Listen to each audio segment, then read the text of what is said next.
I thought I'd share this rosette design that I've been making for years.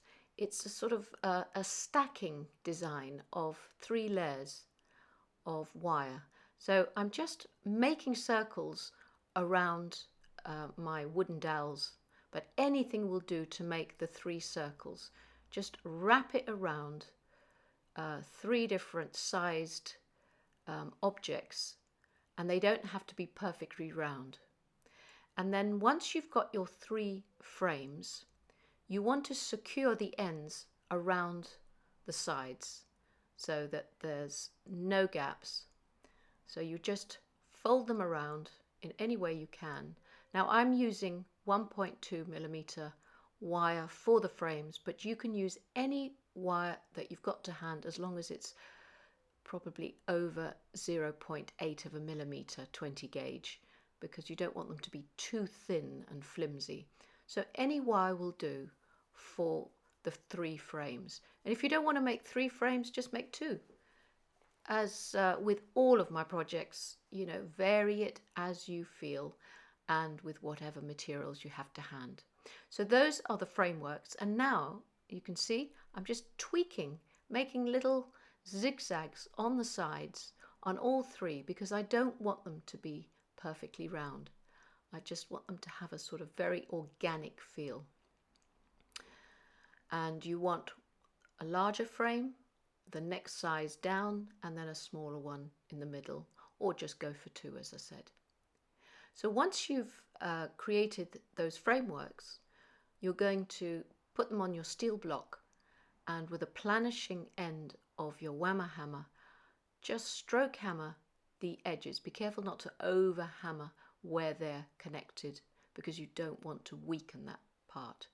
And then get some 0.4mm, so some very thin binding wire, 26 gauge. Cut a nice long piece, secure it to any part of the side of the frame. I sort of only use half of it first because it's so long, and I'm just crisscrossing across the framework, and every time I cross over to the other part of the frame, I'm completely wrapping it once around the side of the wire frame to secure it. And you just keep going, wrapping it around, crisscrossing. So you're sort of, in essence, you're filling in that gap or that space within the framework. And the amount of wire you use for this is really up to you. That's dependent on how full you want to make the framework, or how open, the sort of open netting feel to it. So you just secure it on each side, and you go from side to side, securing and crisscrossing and filling as much of the space that you wish to fill. So this is very easy for a beginner because it's so haphazard. You don't have to be very neat. You've just got to sort of make sure that it's filled in. And wherever the end of the wire lands, you secure it around either in the center or on the side of the frame. So do that to all of your frame sizes, and then if you like you can add a color. So I've chosen a blue bead for my centerpiece, so I'm choosing this, it's 0.5mm colored binding wire, and I'm just going to add or inject a bit of color to my, this can be a brooch, it can be a pendant, it can be whatever I want it to be. So I'm doing exactly the same thing as I did with the silver wire, but I do it with the blue, and I do it to all 3 frames. So once I've got all those 3 done, I'm going to then just take my whammer hammer and just very gently, it's like burnishing. I'm burnishing all those wires together. I don't want to break them or make them too fragile. But if you rub the planishing end of the steel on the steel block over those burnished wires. That will get rid of any little ends, and it will also compact and harden all the bound wires together. And if you like, you can also dome it a little bit, so you're putting it sort of just getting the edges up so it's got a bit more shape, a bit more of a three-dimensional feel to the brooch. Each of the petals sort of will lift up. They're not sitting all flat against each other. So you can also do that to each of the frames. And then you want to stack one on top of the other. Now get your 0.4 millimeter binding wire again. Cut a length, sort of 3 to 4 inches, depending on the size bead you're using. And now stack the larger frame with the medium frame on top, and then the smaller frame right at the center, and just hold them as you want, you know, so they're stacked one on top of the other. Then take your bead and feed the wire through, and so that the bead sits at the center of your stack of wired frames. So just pull that through, and this is going to secure all those stacked frames together.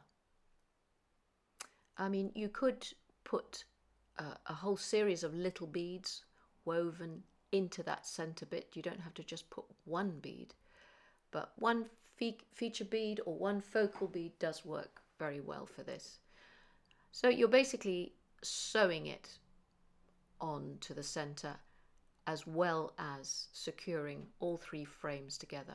So there's no right way of doing this. Just carry on feeding the wire through until you feel all of the frames feel secure and they're not going to sort of fall apart, and wrap the end of the wire that had your bead on it, just wrap it around the base of the bead, and that will get rid of the excess, a bit like you're securing a button.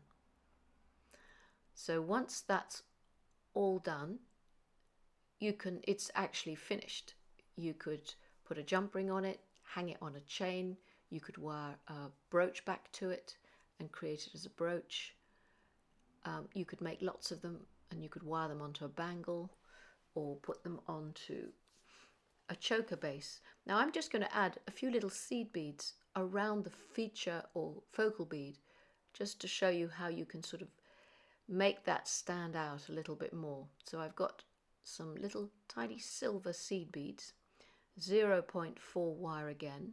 I sort of thread them on, make a length that is going to go around my center bead, and then I'm going to take the other end and feed it through the last bead that I threaded on.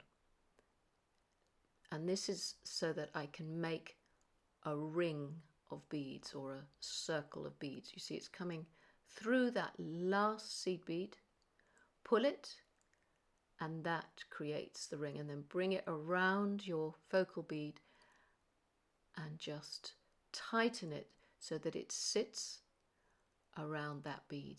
And then you need to get rid of those ends, so I feed them through, and that will secure it onto the base of all those frames. And again, it's a bit like sewing. So just make sure it's nice and centered, feed it on, and then you can use the ends to, you know, carry on with the wiring at the back, the crisscross wiring.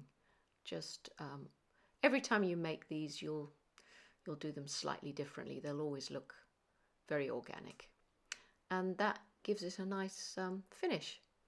So I'm just going around now. Any straight wires I can just twist and tweak if I need to. I can squish any ends just to make sure there's nothing sticking out with my flat nose pliers, and there you have it, ready to finish off as a brooch or a pendant.